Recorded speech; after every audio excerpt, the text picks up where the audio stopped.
Hey, Lawrence here. Quick take up today. Today I'm talking about accountability and responsibility inside a business, not outside, but inside. How to deal with employees and how to handle those tough punches, right? So let's dive in.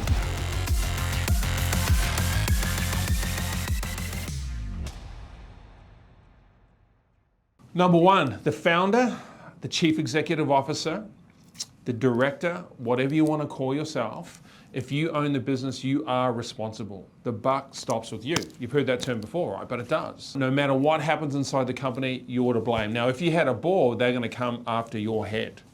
They'll chop it off, right? Because they don't want to hear any excuses. So that's just what it's all about. So you need to understand that. So if you're a small business owner, right, a young entrepreneur who's starting a company and it's just you, when you get to build staff, you know that if it's just you, it's on you, right? You get it. But if you get to build a team, you need to make it very clear with every single employee that they're responsible for their role, for their job, for their result. But you're ultimately responsible. And there's a good reason why you want to do that. And I'll talk about that in a bit. Number two, so the employee. So, hey, Lawrence, I'm responsible for everything, but what about everyone else? I pay them wages, right? Why the fuck can't they be responsible and I can just go play golf and go to the gym during the day? Well, yeah, look, you can do that, but the problem is that your culture will fall over. And if there's no one leading from the front, it's going to create you a problem. You can't scale a business without it, right? Now, here's how you break that down. So as a CEO and founder, you're ultimately responsible for every fucking thing that happens in your company. Now, if you employ someone and they have a position description, a JD or whatever you want to call it, the elements inside that is what they're responsible for, right? So they're responsible for those key points plus the result of those key points. So you hold them accountable to that. Now here's the thing, you're the fucking idiot who employed them. So if they're not the right person, that's on you. So that's sort of how it works in terms of hierarchy, right? You are ultimately responsible because you employed them. Now, if they fail, that's on you because maybe you didn't give them the right training. So, but you can still hold them accountable. So if they don't do the right job or they're not good, you just have to get rid of them, fire them, right? And then bring in another person, learn from those mistakes and then move forward. But just because you're responsible for everything, it doesn't mean that your employees avoid any responsibility on results. Number three, all employees are sackable. I know that sounds pretty harsh, but it is. I know founders who take so much responsibility for everyone's mistakes. They don't know how to be candid with them to say that, hey, you're not doing a good job. You either need to figure it out or I'm going to fire you. It's a hard conversation, I get it. I think it's a very hard conversation. Now, I hate firing people. I think it's one of the worst things to do, right? But you have to, because if you don't, it's going to be detrimental to the business and have a negative effect, right? So all I'm saying is that when you talk about responsibility and accountability, you have to understand that the employee is sackable.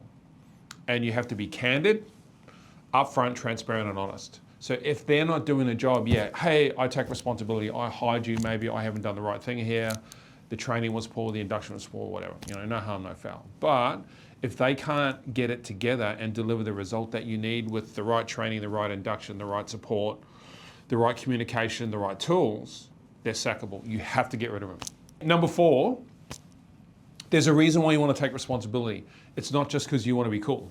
It's not just because you want to look good to everybody, and it's not because Gary Vaynerchuk tells you that you should take responsibility, right? You should take responsibility because it builds a winning culture and that builds a winning team. Because the people that you employ and the people that are around you appreciate it. Man, you have no idea how big that is. I think that's pretty critical. I think it's the right thing to do. And I think it's tenable, right? I think that when you take responsibility as a founder, CEO, leader, manager, whatever you want to call yourself, and you're in a position of authority. And by the way, it's not just for the founder, right? Like if the founder employs the CEO, well, they assume that ultimate responsibility, right? This is for C-level executives maybe and all management leadership type people, is that when you take responsibility, that's what leaders do. That creates a healthy leadership team and a healthy leadership culture. And that's what employees want to see. And they will gravitate towards that. You want to do more of, hey, it's my fault, than more of blaming everybody else around you. Like it just doesn't work out that way. And if you do that, you'll have a bad culture. People will leave and they won't want to work on that team. And they won't want to work for you or the company, right? So it's so critical, and I think it adds to your bottom line. I think founders need to understand, if you're a big business especially, that accountability and responsibility for a leadership team inside a company will add to your bottom line. It's the difference between building an epic company and building an average one. That's what I think. So number 5, there's an element inside leadership, responsibility, and accountability that you need. You need to be candid with everyone. Like, you cannot hide behind a wall of being nice to everybody and hoping everything works out. It's not going to work out very well for you. In fact, I think that's one of the key core things that most business owners fail in, is being candid with people. So you need to tell people when they're not being accountable and being responsible, and if they're failing or not delivering the right result to you, right? Because it's going to affect the company and everyone around it, and everyone in it, and everyone outside of it, and your customer, right? So you have to get to the point. And I think that's one of the hardest things people struggle with when it comes to leadership and management and accountability, is that as a leader, as a founder, as a director, you are accountable to be candid with people. So think about the timeline of that. You know, if the result doesn't happen in 4 weeks and that was the KPI, how long do you let that go for? You know, because you should be talking at week 1 and week 2 or week 3 about the results failing, and being honest with the person to help them turn that around inside that 30-day time frame.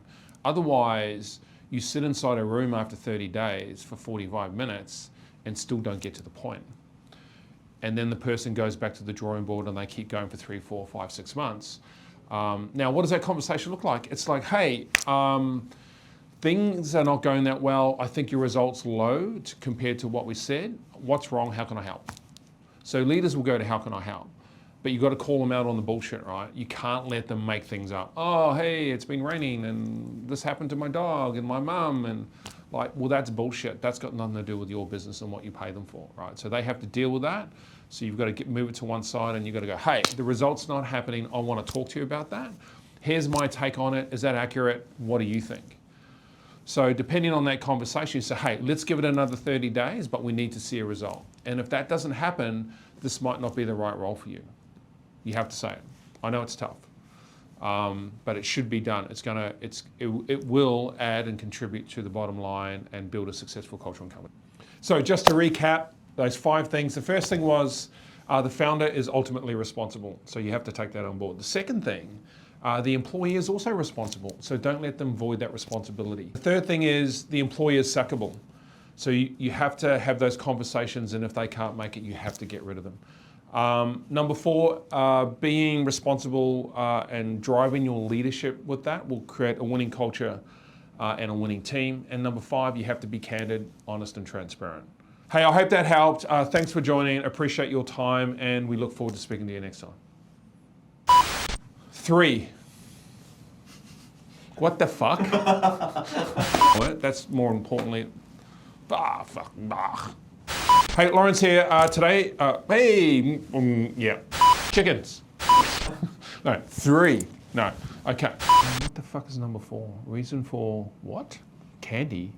Reason for founder. What? Chickens. Reason for founder creating. Creating a winning team. Look, I hope you found something that you liked or that you think may work for your business. If you haven't already, click the subscribe button. We try to push out as much content and good content as we can. Really appreciate your watching, and look forward to speaking to you next time. Thanks.